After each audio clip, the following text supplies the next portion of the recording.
স্বাধীনতার 54 বছরে এসে দেশের অর্থনীতিতে এখনো কিন্তু সবচেয়ে বড় অর্জন বাংলাদেশের গার্মেন্ট শিল্প এবং জনশক্তি রফতানি।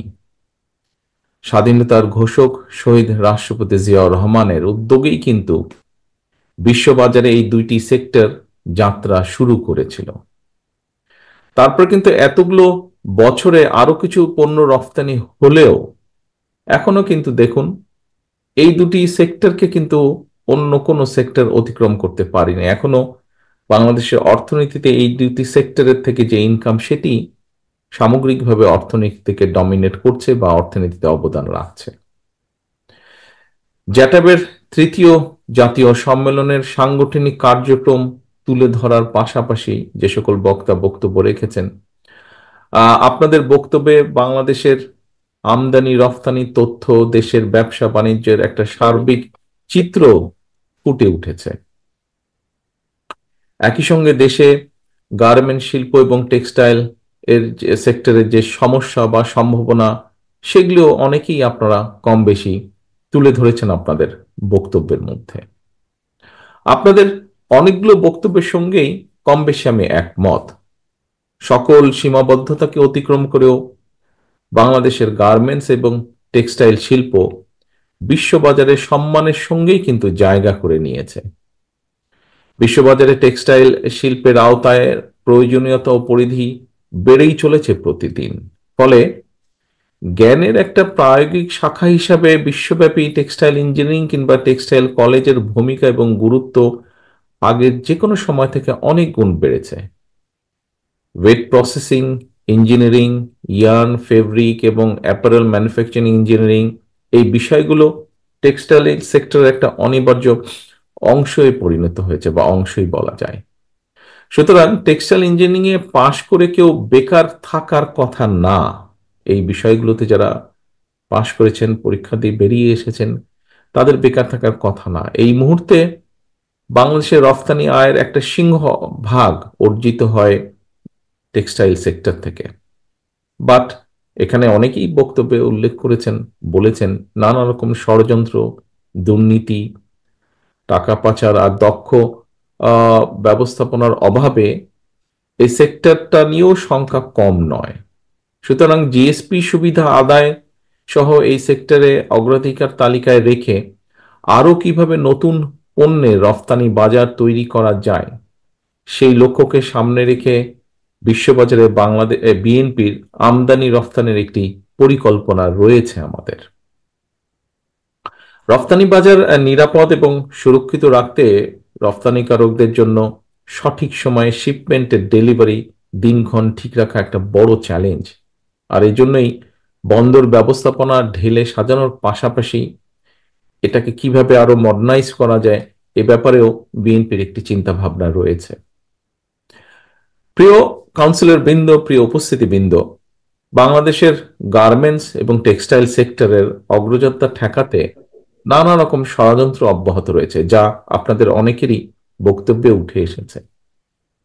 দেশনেত্রী বেগম খালেদা জিয়ার সরকারের সময় দেশে spinning, knitting, weaving, knit dyeing, woven dyeing, washing, dyeing, local dyeing সহ কারখানার সংখ্যা ছিল প্রায় 10,000-এর কিছু বেশি বলা যায়। কিন্তু বর্তমানে আমরা দেখছি এটার সংখ্যা কমে প্রায় 3,000-এর কাছাকাছি চলে এসেছে, 10,000 থেকে, যদি 10,000-ও ধরে থাকি আমরা। আরএনজি এবং টেক্সটাইল সহ শিল্পের বিরুদ্ধে নানা রকম ষড়যন্ত্র চলছে। সতর্ক থাকার পাশাপাশি রফতানি বাজারে আধিপত্য ধরে রাখার জন্য নিজেদের সক্ষমতাও কিন্তু আরো বাড়ানো প্রয়োজন। পাশাপাশি ব্যাকওয়ার্ড লিঙ্কেজ সহ শিল্পের বিকাশ ঘটানো প্রয়োজন।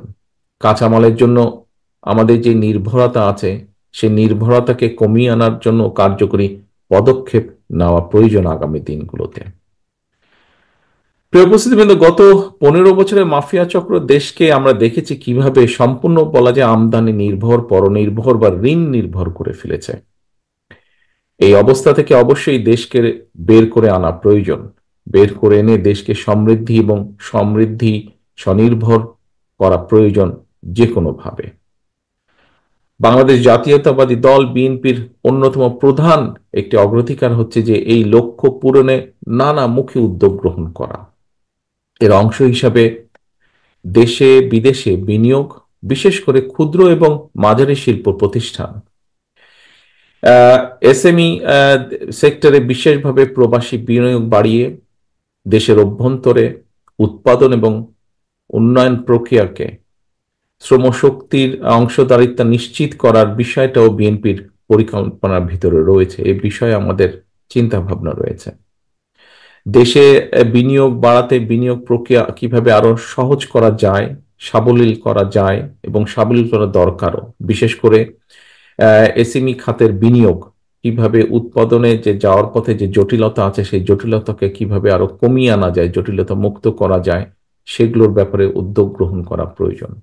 কোন একজন ব্যক্তি বাংলাদেশের ইনভেস্টমেন্ট ডেভেলপমেন্ট অথরিটি, বিডায়, খুব সময় বিডাই বোধহয় নাম, সংক্ষেপে বিডায় বিনিয়োগ হিসেবে নিবন্ধিত হওয়ার পরে আমরা দেখেছি যে বিনিয়োগকারীকে বিদ্যুৎ, পরিবেশ, ফায়ার সার্টিফিকেট সংগ্রহ কমপক্ষে 12-13টা প্রক্রিয়া সম্পন্ন করতে হয়।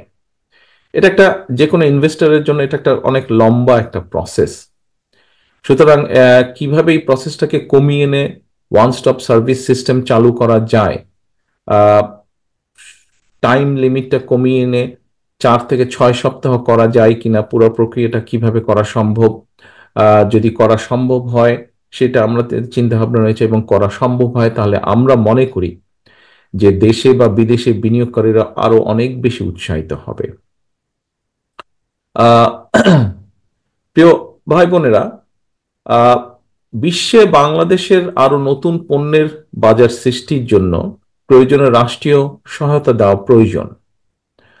আমরা আশ্বাস দিয়ে এতটুকু বলতে চাই এই মুহূর্তে যে জনগণের রায় বিএনপি যদি ইনশাল্লাহ রাষ্ট্র ক্ষমতার পরিচালনার সুযোগ পায়, বিদেশে বাংলাদেশের রফতানি পণ্যের বাজারের সম্প্রসারণের লক্ষ্যে গার্মেন্টস এবং টেক্সটাইল ছাড়াও যেগুলো শতভাগ রফতানিযোগ্য পণ্য সেগুলোর উপরে আমাদের চিন্তা ভাবনা আছে ব্যাক টু ব্যাক এলসি সুযোগ কিভাবে দেওয়া যায়, সেই বিষয়টির একটি চিন্তা ভাবনা আমাদের আছে।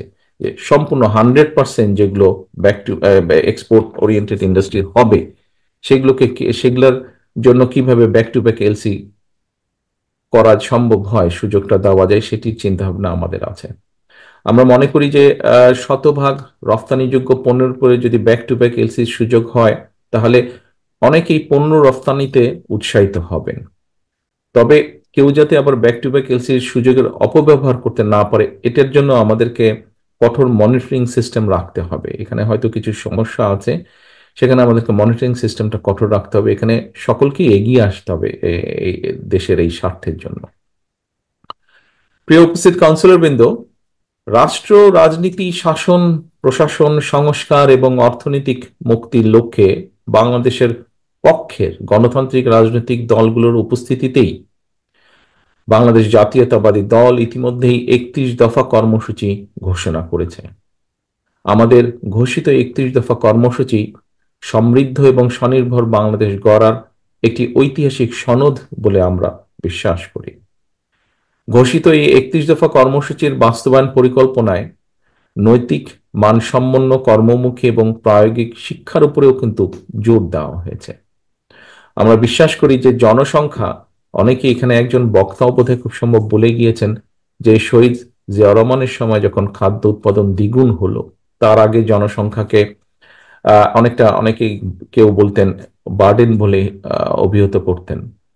বাট আমরা মনে করি জনসংখ্যা কখনো অভিশাপ নয়, বরং এই জনসংখ্যাকে জনশক্তি তথা মানব সম্পদে যদি রূপান্তর করা যায় তাহলে অবশ্যই একটি দেশের উন্নয়ন এবং সমৃদ্ধির জন্য জনসম্পদই কিন্তু হতে পারে সবচেয়ে সবচেয়ে বড় জনশক্তি। বর্তমান বিশ্বের অনেক দেশেই নানা রকমের কর্মক্ষম জনসংখ্যার হার কমছে, কিন্তু তবে দক্ষ কর্মী কিংবা শ্রমশক্তির চাহিদা বাড়ছে অন দি আদার সাইড। এরকম পরিস্থিতি বৈশ্বিক প্রেক্ষাপটে আমাদের দেশের কর্মক্ষম জনসংখ্যা থাকলেও বিশ্ব বাজারের চাহিদার তুলনায় দক্ষ জনশক্তির অপ্রতুল। সুতরাং দেশে এবং বিশ্ব বাজারের চাহিদার প্রতি লক্ষ্য রেখে আমরা যদি বিভিন্ন ক্ষেত্রে দক্ষ শ্রমশক্তি কিংবা কর্মী গড়ে তুলতে পারি, এইটা কিন্তু আমাদের আরেকটা লক্ষ্য। অর্থাৎ আমাদের যে বিদেশে প্রায় এখন 1 কোটির মতন প্রবাসী আছেন, যারা প্রতিদিন পরিশ্রমে, সারাদিন পরিশ্রমের মাধ্যমে যে বৈদেশিক মুদ্রা পাঠাচ্ছেন, আমরা যদি এরকম আরো বহু মানুষকে যদি স্কিল লেবারে পরিণত করে বিদেশে পাঠাতে পারি, এটাও কিন্তু একটা বিশাল অর্জন হবে আমাদের। প্রিয় উপস্থিতিবৃন্দ, কাউন্সিলর বৃন্দ, বর্তমান বিশ্বে ইন্ডাস্ট্রি 4.0 অর্থাৎ চতুর্থ শিল্প বিপ্লবের মুখোমুখি। চতুর্থ শিল্প বিপ্লবের কারণে একদিকে যেমন বহু মানুষের কর্মসংস্থানের সুযোগ রয়েছে বিভিন্নভাবে, ঠিক অপরদিকে কিন্তু আবার বহু মানুষের চাকরি বা কর্মসংস্থান হারিয়ে যাবারও, চাকরি হারানোর সুযোগ রয়েছে। শ্রমবাজারের এই নতুন চ্যালেঞ্জ মোকাবেলায় নিজেদেরকে অবশ্যই দক্ষ এবং যোগ্য হিসেবে গড়ে তুলতে যদি আমরা সক্ষম হই, যে কথাটা মাত্র আপনাদের সামনে আমি তুলে ধরলাম, তাহলে কিন্তু এই প্রতিযোগিতামূলক বিশ্বে আমরা টিকে থাকতে পারবো। আদারওয়াইজ আমাদেরকে কিন্তু পিছিয়ে পড়তে হবে। একটা দেশের রাজনীতি যদি রুগ্ন হয়, তাহলে কিন্তু এর অর্থনীতিও কিন্তু রুগ্ন হতে বাধ্য, এবং আমরা সেটা দেখেছি। স্বৈরাচারী আমলে আমরা সেটা দেখেছি। কয়েকটি মেগা প্রজেক্ট দেখেছি আমরা, কিভাবে উন্নয়নের মেগা প্রজেক্ট করেছে তারা, কিন্তু সেটি কিন্তু অ্যাকচুয়ালি উন্নয়নের চিত্র না। এখন ধীরে ধীরে আসল রূপটা বেরিয়ে আসছে, অর্থনীতিকে আরম্ভ করে সবকিছু, ইন্ডাস্ট্রি থেকে সবকিছু বেরিয়ে আসছে। অর্থাৎ বাংলাদেশই কিন্তু এর সবচেয়ে বড় প্রমাণ যে একটা দেশের রাজনীতি যদি রুগ্ন হয়, তাহলে এটার অর্থনীতিও কিভাবে রুগ্ন হয়ে যায়। প্রিয় উপস্থিতিবৃন্দ, প্রায় 30,000 মানুষকে নির্মমভাবে আহত করে, 2,000-এর মতন ছাত্র জনতাকে হত্যা করে এই যে পতিত স্বৈরাচার দেশ ছেড়ে পালানোর পরে সম্পূর্ণ বিধ্বস্ত একটি প্রশাসন, রাষ্ট্র দায়িত্ব নিয়েছে এই অন্তর্বর্তী সরকার। এখানে মহাসচিব সাহেব একটু আগে ওনার বক্তব্যে বলেছেন কয়েকটি গুরুত্বপূর্ণ কথা। মাফিয়া সরকার প্রায় 15 বছরের তাদের তৈরি করা যে জঞ্জাল 3 মাসে দূর করা সম্ভব নয়। তবে 3 মাস পর সরকারের যে এই যে অন্তর্বর্তীকালীন সরকার, তাদের সফলতা কিংবা ব্যর্থতা নিয়ে জনমনে প্রশ্ন ওঠা অনার্য কিংবা অস্বাভাবিকও নয়। অন্তর্বর্তীকালীন সরকারের, আমরা আগেও বলেছি যে একটি বিষয় বোধহয় ওনাদেরকে মনে রাখা দরকার, যে জনগণের সকল দাবি হয়তো তাদের পক্ষে পূরণ সম্ভব নয়, কিন্তু সরকার পরিচালনায় যে অদক্ষতা পরিলক্ষিত হয়, যদি অদক্ষতা দেখতে পায় জনগণ, সেটাও কিন্তু জনগণ আবার সহজভাবে মেনে নেবে না। আমি এর আগেও বারবার বলেছি, অন্তর্বর্তীকালীন সরকারের প্রতি আহ্বান জানিয়ে বলেছিলাম যে রাষ্ট্র মেরামতের কর্মযজ্ঞ সম্পাদন করতে গিয়ে অগ্রাধিকারের সেটিং যদি ভুল হয়, অর্থাৎ কোনটা প্রায়োরিটি দিবেন ওনারা সেটা যদি ভুল হয়, তাহলে কিন্তু জনগণের কাছে সরকারের অদক্ষতা হিসাবেই কিন্তু এটি বিবেচিত হবে। জুলাই আগস্টের যেই গণ অভ্যুত্থান, সেই গণ অভ্যুত্থানে আমরা দেখেছি বহু মানুষ, বহু ছাত্র, বহু বিভিন্ন শ্রেণী পেশার মানুষ, হাত পা কান চোখ বিভিন্ন অঙ্গহানি হয়েছে। আহতরা সুচিকিৎসার দাবি নিয়ে দুদিন আগে আমরা দেখেছি যে যেভাবে হাসপাতাল থেকে রাজপথে বেরিয়ে এসেছে, এটা কিন্তু সমগ্র দেশের গণতন্ত্র প্রিয় মানুষের জন্য, যারা গণতন্ত্র ভালোবাসেন, মানবাধিকারকে সম্মান করেন, আমাদের বিবেকবান মানুষ যারা, প্রত্যেকটি সাধারণ মানুষের জন্য এটা একটা অত্যন্ত লজ্জাকর দৃশ্য। স্বাভাবিকভাবেই প্রশ্ন উঠতে পারে যে জুলাই আগস্টের ছাত্র জনতা যে বা জনগণের যে গণ অভ্যুত্থান, আহতদের চিকিৎসা, নিরাপত্তা কেন অন্তর্বর্তীকালীন সরকারের অগ্রাধিকার লিস্টের নেই, বা থাকলেও কত নম্বরে ছিল। এরপরেও দেখেন আরেকটি বিষয়, যে বাজার সিন্ডিকেট ভেঙে নিত্য প্রয়োজনীয় জিনিসপত্র জনগণের ক্রয় ক্ষমতার মধ্যে আনার পদক্ষেপটি, যেই পদক্ষেপ, যেটা নিয়ে প্রতিটা মানুষ, সমাজের যে কোনো পর্যায়ে যে কোনো মানুষ, প্রত্যেকটি পরিবার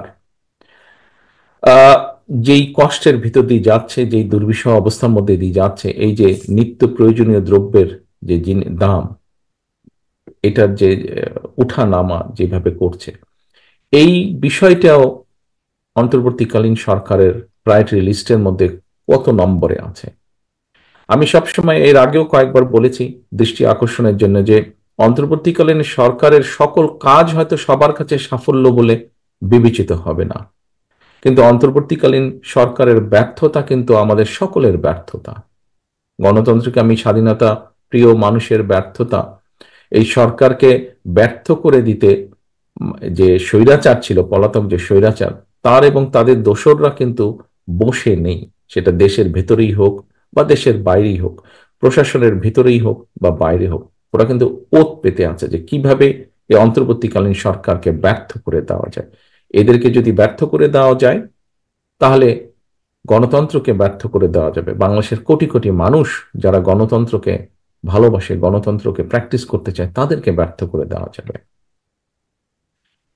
প্রিয় উপস্থিতিবৃন্দ, এইরকম একটা পরিস্থিতিতে অন্তর্বর্তীকালীন সরকারের কিছু কিছু সিদ্ধান্ত মনে হয় তারা জনগণের যে আকাঙ্ক্ষা সেটার প্রতি ভ্রুক্ষেপ করতে বোধহয় চাইছে না। বরং তারা যেটা ভালো মনে করছে সেটাই তারা হয়তো চাপিয়ে দিতে চাইছে। অনেক অপ্রাপ্তি থাকার পরেও জনগণ কিন্তু এখনো এই সরকারের উপর আস্থা রাখতে চাইছে, তারা আস্থা হারাতে চাইছে না। আহ তবে একটা প্রশ্ন হচ্ছে, সরকার কি ঔদ জনগণের আস্থা রাখতে চায়? কারণ জনগণের সঙ্গে সরকারের আস্থার সম্পর্ক নিবিড় থাকলে ষড়যন্ত্রকারীরা কিন্তু তাদের ষড়যন্ত্রের ডালপালা বিস্তারের সুযোগ পাবে না। এই অন্তর্বর্তীকালীন সরকারের সাথে যদি জনগণ যা চাইছে, মিনিমাম যে জিনিসগুলো চাইছে, তারা যদি সেগুলোকে অ্যাড্রেস করার জন্য সচেষ্ট থাকে, তাহলে ষড়যন্ত্রকারীরা সুযোগটা পাবে না। একটা কথা প্রায় আমি বলেছি যে জনগণের রাজনৈতিক এবং অর্থনৈতিক ক্ষমতা নিশ্চিত করা যদি না যায়, রাজনৈতিক এবং অর্থনৈতিক এই দুটো ক্ষমতায়ন যদি জনগণের এই দুটো ক্ষমতায়ন যদি নিশ্চিত করা না যায়, তাহলে গণতন্ত্র উন্নয়ন কিংবা সংস্কার আমরা যত যাই বলছি না কেন, কোনোটাই কিন্তু টেকসই হবে না। একজন নাগরিকের রাজনৈতিক ক্ষমতার প্রধান হাতিয়ার হচ্ছে কিন্তু ভোট প্রয়োগের অধিকার। ভোট প্রয়োগের অধিকার। আজকে আপনারাও এখানে কিন্তু ভোটই প্রয়োগ করেছেন। আমরা একটু আগে, আমি বক্তব্য দেবার আগে, আমরা নতুন সভাপতি এবং সেক্রেটারিকে দেখেছি যারা দায়িত্বপ্রাপ্ত হলেন আগামী দিন জেটাপকে পরিচালনার জন্য। আপনাদের ভোটের মাধ্যমেই হয়েছে, কিন্তু 3,000 মানুষের ভোটের মাধ্যমে হয়েছে। ঠিক একইভাবে জনগণের ভোট প্রয়োগের অধিকার, রাজনৈতিক ক্ষমতায়ন যেটার প্রধান হাতিয়ার হচ্ছে কিন্তু ভোট প্রয়োগের অধিকার। জনগণ ভোট প্রয়োগের যে অধিকার প্রয়োগ করার সুযোগ যদি না পায় জনগণ, রাষ্ট্রের সঙ্গে কিন্তু নাগরিকদের যে একটা সম্পর্ক, অংশীদারিত্ব, সেই সম্পর্কটা কিন্তু সৃষ্টি হয় না। আমরা দেখেছি ইতিমধ্যেই অন্তর্বর্তীকালীন সরকার নির্বাচন কমিশনকে পুনর্গঠনের উদ্যোগ নিয়েছে। জনগণ আশা করছে যে ইনশাল্লাহ জনগণ একটা নিরপেক্ষ স্বচ্ছ পরিবেশে নির্ভয় জনগণ ভোট দিতে সক্ষম হবে। জনগণ নির্বাচিত করার সুযোগ পাবে তাদের প্রতিনিধিদেরকে। বিশ্বাসযোগ্য এবং সুনির্দিষ্ট আস্থা পেলে অন্তর্বর্তীকালীন সরকারের সঙ্গে জনগণের আস্থার বন্ধন আরো দৃঢ় হবে বলে আমি বিশ্বাস করি। অর্থাৎ জনগণ যখন বুঝবে যে হ্যাঁ, সত্যিকার ভাবে তাদের ভোটের অধিকার প্রতিষ্ঠার জন্য এই অন্তর্বর্তীকালীন সরকার কাজ করছে, স্বাভাবিকভাবেই তাদের সাথে জনগণের সম্পর্কটা দৃঢ় হবে। উপস্থিতবৃন্দ, আজকে আর কথা বলবো না। আপনারা সকাল থেকে এখানে উপস্থিত আছেন প্রত্যেকে। প্রথম পর্ব আপনাদের শেষ হয়েছে, পরবর্তী পর্ব চলছে এখন। পরবর্তী পর্বের আমি শেষ বক্তা। সংক্ষেপে আমি আমার কিছু বক্তব্য তুলে ধরেছি। দলের মহাসচিব সাহেব এখানে উপস্থিত আছেন, উনি ওনার অবস্থান থেকে ওনার বক্তব্য তুলে ধরেছেন। আরো প্রত্যেক মঞ্চে উপস্থিত স্থায়ী কমিটির সদস্য সহ অন্য নেতৃবৃন্দ তুলে ধরেছেন। আমরা প্রত্যেকেই, আমাদের লক্ষ্য বা উদ্দেশ্য হচ্ছে দেশকে সামনে এগিয়ে নিয়ে যাওয়া, জনগণের যে জীবন যাত্রা একটু বেটার করা, শিক্ষার্থীদের শিক্ষার ব্যবস্থা বেটার করা, যারা বেকার তাদের যে কোনো ধরনের কর্মসংস্থানের সুযোগ করা, মানুষের চিকিৎসার ব্যবস্থা একটু বেটার করা, নিরাপত্তা একটু বেটার করা। আমরা বিভিন্ন জন বিভিন্ন বক্তব্য বলেছি, বাট আমাদের লক্ষ্য এবং উদ্দেশ্য একটাই। এখানে অনেক বক্তা, অনেকগুলো কথা বলেছেন, তাদের কতগুলো কথা থেকে বেরিয়ে এসে অতীতে বিএনপি যখনই সুযোগ পেয়েছে জনগণের সমর্থন নিয়ে দেশ পরিচালনা, বিএনপি প্রতিবার চেষ্টা করেছে যতটুকু সম্ভব এই কাজগুলো করার জন্য, মানুষের জন্য, দেশের জন্য, সমাজের কম বেশি প্রতিটা শ্রেণীর মানুষের জন্য। আপনারা আজকে যেই সেক্টরগুলোতে কাজ করছেন, আমরা একভাবে মানে এক বাক্যে যদি বলি টেক্সটাইল সেক্টরে, টেক্সটাইলের বিভিন্ন ক্যাটাগরিজ আছে, এই সেক্টরের সামগ্রিকভাবে যদি আমরা দেখি, এই সেক্টরের উন্নয়নের জন্য অধিকাংশ কাজ বিএনপি সরকারই করেছে। সেটি হয় শহীদ জিয়ার সরকার, তা না হলে দেশনেত্রী খালেদা জিয়ার সরকার। কাজেই তারা দেশের উন্নয়নের জন্য, দেশের মানুষের জন্য যে কাজ করেছেন, ভবিষ্যতে ইনশাল্লাহ বিএনপি সরকার গঠন করলে ভালো সবগুলো কাজের কন্টিনিউশন আমরা রাখবো ইনশাল্লাহ। আমি পরিশেষে জেটাবের এই জাতীয় সম্মেলনের, যে আজকে যে সম্মেলন হয়েছে, সম্মেলনে যারা দায়িত্বপ্রাপ্ত হয়েছেন তাদের সাফল্য কামনা করছি এবং একই সাথে তাদেরকে শুভেচ্ছা জানাচ্ছি যারা আজকে দায়িত্বপ্রাপ্ত হয়েছেন। দেশের অর্থনৈতিক উন্নয়নে আপনাদের এখানে উপস্থিত প্রতিটা মানুষ যারা জেটাবের সদস্য, আপনাদের ভূমিকা থাকবে দেশের উন্নয়নে। দেশ এবং জনগণের জন্য সমৃদ্ধি এবং সাফল্য বয়ে আনুক, আপনারা সকলে বয়ে আনতে আপনারা অবদান রাখুন, এই প্রত্যাশা রেখে আবারও আপনাদের সকলকে ধন্যবাদ জানিয়ে যেটা বেশ সাফল্য কামনা করে আমার বক্তব্য শেষ করছি। আল্লাহ হাফেজ। বাংলাদেশ জিন্দাবাদ। বাংলাদেশ জাতীয়তাবাদী দল জিন্দাবাদ।